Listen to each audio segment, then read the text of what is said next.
திருச்சிற்றம்பலம். சைவத்தின் மேல் சமயம் வேறு இல்லை, அதில் சார் சிவமாம். தெய்வத்தின் மேல் தெய்வம் இல்லெனும் நான்மறை செம்பொருள் வாய்மை வைத்த சித்திரு தேவாரமும் திருவாசகமும் உய்வை தரச் செய்த நால்வர் பொற்றாழியம் எம் உயிர் துணையே. நாம் இன்னைக்கு பார்க்க போகிறது திருமூல நாயனார் அருளி செய்த திருமந்திரம். இந்த திருமந்திரத்தில் நம்ம 3ஆம் தந்திரம் பார்த்துக்கிட்டு இருக்கோம். 3ஆம் தந்திரத்தில் 9 சமாதி 3 பாடல்களை ஏற்கனவே பாடிட்டோம். இப்போ 4ஆவது பாடல்லேருந்து பார்க்க போகிறோம். இப்போ தான் நம்மளுடைய பதிவை முதல் முறையாக பார்க்குறீங்கன்னா லைக் பண்ணுங்கள், ஷேர் பண்ணுங்கள், சப்ஸ்கிரைப் பண்ணுங்கள், ஆல் பெல் பட்டனை கிளிக் பண்ணுங்கள், ஸ்கிப் பண்ணாமல் பாருங்கள். நம்ம திருமூல நாயனார் 3000 ஆண்டுகள் வாழ்ந்தவர். அவர் கைலாயத்திலேருந்து நேராக வந்தவர். வந்த உடனே வழியில் பசுக்கள்லாம் அழுவுறதை பார்த்தார். ஏன் இந்த பசுக்கள்லாம் அழுவுது அப்படின்னு சொல்லிட்டு கிட்ட போய் பார்த்தா அந்த மாடு மேய்ச்சிக்கிட்டு இருந்த அந்த மாட்டுக்கார இடைய நல்ல பாம்பு தீண்டி நுர தள்ளி விழுந்து கிடக்கிறான். அந்த மாடுகள்லாம் அவனை பார்த்து அழுவுதுங்க. நம்ம மாடுகளுக்கெல்லாம் வேண்டப்பட்டவங்க அப்படின்னு சொல்லி இப்படி விழுந்து கிடக்கிறானே அப்படின்னு சொல்லிட்டு அந்த மாடுகள்லாம் அவனை பார்த்து அப்படி ஒரு அழுவுதுங்க.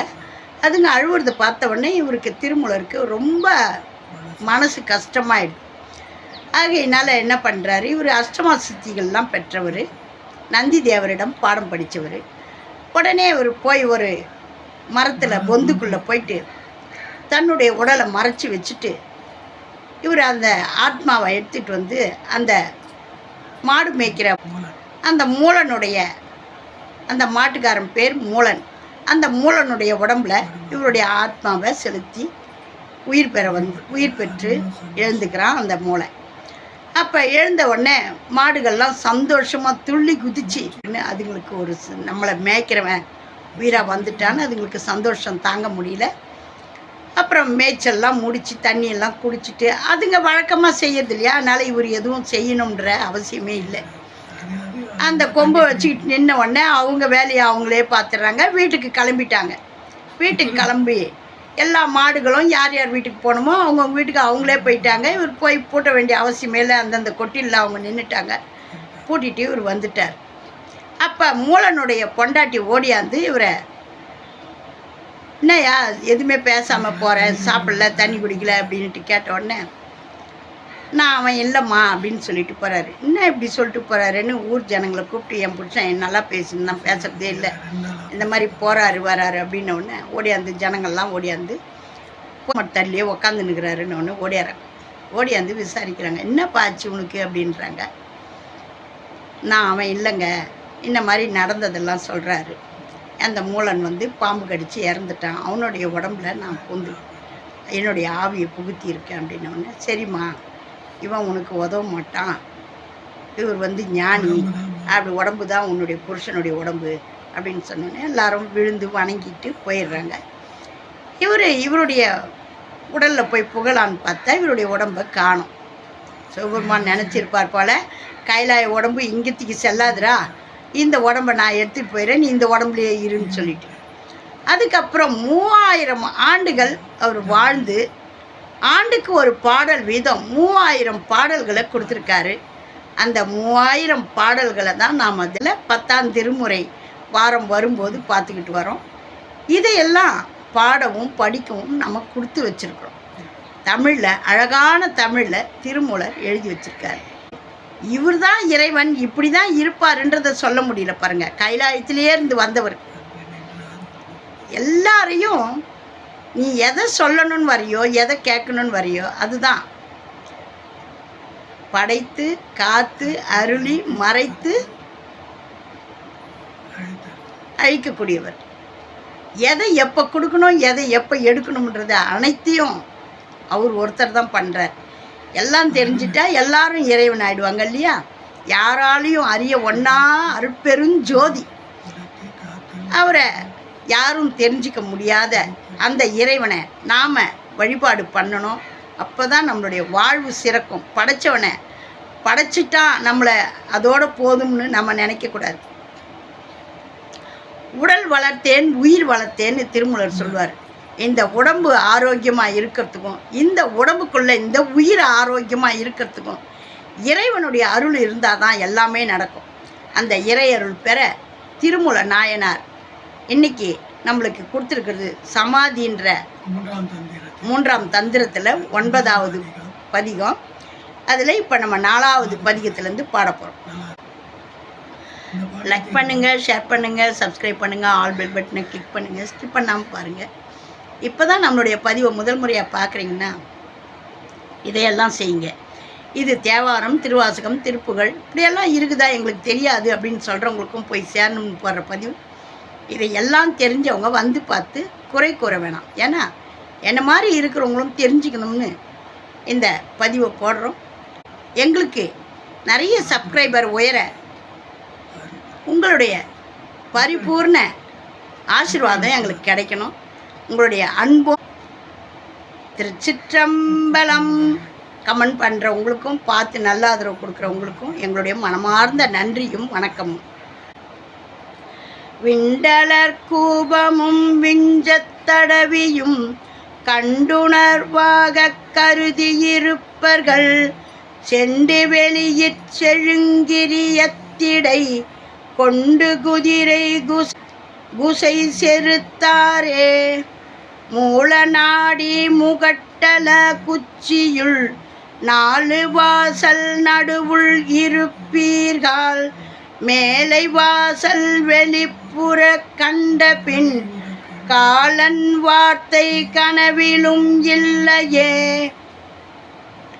மண்டலம் 5 வரைகளும் 6 கொண்டிட நிற்கும் குடிகளும் 6 என்மர் கண்டிட நிற்கும் கருத்து நடுவாக உண்டு நிலாவிடும் ஓடும் பதத்தையே மண்டலம் 5 வரைகளும் 6 கொண்டிட நிற்கும் குடிகளும் 6 என்மர் கண்டிட நிற்கும் கருத்து நடுவாக உண்டு நிலாவிடும் ஓடும் பதத்தையே.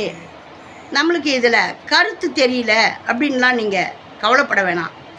இதையெல்லாம் நம்ம படிக்கிறதே நம்மளுடைய சக்கரங்களை இயக்கிறதுக்கான திருவருள் கிடைக்கும். ஏன்னா இதெல்லாம் விடாமல் பாடி படிச்சுக்கிட்டே இருந்தோம்னா தானாகவே அதெல்லாம் வேலை செய்ய ஆரம்பிச்சிடும். இவர் இதில் சொல்கிறார் பாருங்கள் எதெல்லாம் எப்படி செய்யுதுன்னு. மூல நாடி முகட்டல குச்சியுள் 4 வாசல் நடுவுள் இருப்பீர்கள் மேலை வாசல் வெளிப்புற கண்ட பின் காலன் வார்த்தை கனவிலும் இல்லை. அந்த காலன் கனவுல கூட வரமாட்டான். இதெல்லாம் நீங்கள் கரெக்டாக பண்ணிங்கன்னா அப்படின்றாரு. நாம் இப்போ நம்ம இதை எக்கி எவ்வளோ நம்ம இதை உணர்ச்சி பூர்வமாக பாடும்போது எக்கி பாடும்போது எவ்வளோலாம் நம்ம உடம்புக்குள்ள வேலை செய்யுதுன்னுட்டு அது அந்த உள்ளே இருக்கிற ரத்த நரம்புகளுக்கு தான் தெரியும். அது தானாக இயங்க ஆரம்பிச்சிடும். நம்ம ஏற்றுறதும் இறக்கி பாடுறதும் அதெல்லாமே பயிற்சி மாதிரி தான். இதையெல்லாம் பாட சிவபெருமானுடைய திருவருள் நம்மளுக்கு கிடைக்கும். இதெல்லாம் செய்யணும்ன்றது தான் இல்லை, நம்ம பாடிக்கிட்டே இருந்தோம்னா நம்மளுக்கு அதுக்குண்டான பலன் கிடைக்கும். இவர் மாணிக்க வாசகர்னு சொல்லியிருக்கார், பக்தி பண்ணுங்க, பக்தியை பாடி நீங்கள் பணிஞ்சிக்கிட்டே இருந்தீங்கன்னா நடக்க வேண்டியதெல்லாம் நல்ல முறையில் நடக்கும் அப்படின்ட்டு சொல்லுவார். நம்ம எதையும் செய்யலை, இதையாவது செய்வோம் அப்படின்றத சீராக செய்யணும். இன்றைக்கி நான் இதை பண்ணுறேன்னா அதை காலந்தோறும் பண்ணணும், அதை விடாமல் செய்யணும். அதுவே இறைபக்தி. அவர் சுலபமாக சொல்லியிருக்காரு. உங்களால் இதெல்லாம் செய்ய முடியலையா?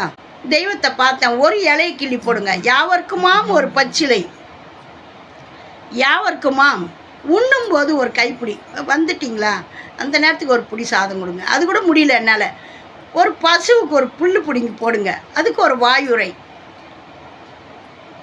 அதுவும் என்னால் முடியல. ஒரு நல்ல வார்த்தை, யாவர்க்குமாம் ஒரு இன்சொல் அப்படின்ட்டு சொல்கிறார். இதையெல்லாம் நீங்கள் கடைபிடிச்சாலே இறைவனுக்கு செய்கிற தொண்டு மாதிரி அப்படின்னு சொல்லி அருமையாக சொல்கிறார். விண்டலர் கூபமும் விஞ்சத் தடவியும் கண்டுணர்வாக கருதி இருப்பர்கள் செண்டு வெளியீர் செழுங்கிரி எத்திடை கொண்டு குதிரை குசை செருத்தாரே.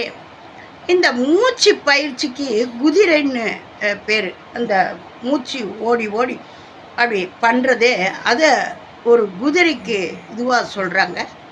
அந்த மாதிரி இந்த பயிற்சியெல்லாம் பண்ணுறவங்க எப்படியெல்லாம் இருப்பாங்க, சமாதி நிலையை அடைஞ்சி அவங்க அதுக்கப்புறம் வாழறதுக்கான அந்த உடம்பெல்லாம் வைராக்கியம், அந்த வைரமாக்கிடுவாங்க. இப்போ ஒரு மரம் இருக்குது, அந்த மரத்தை என்ன பண்ணுவோம், பிஞ்சு மரமாக இருந்தால் ஈஸியாக வெட்டி சாய்ச்சிடுவோம். அந்த மரமே வைரம் பாஞ்சு போச்சுன்னா உள்ளே என்ன பண்ண சிவப்பாக ஓடும், அதுக்குள்ளே அப்படி ஒரு கனமாயிடும்.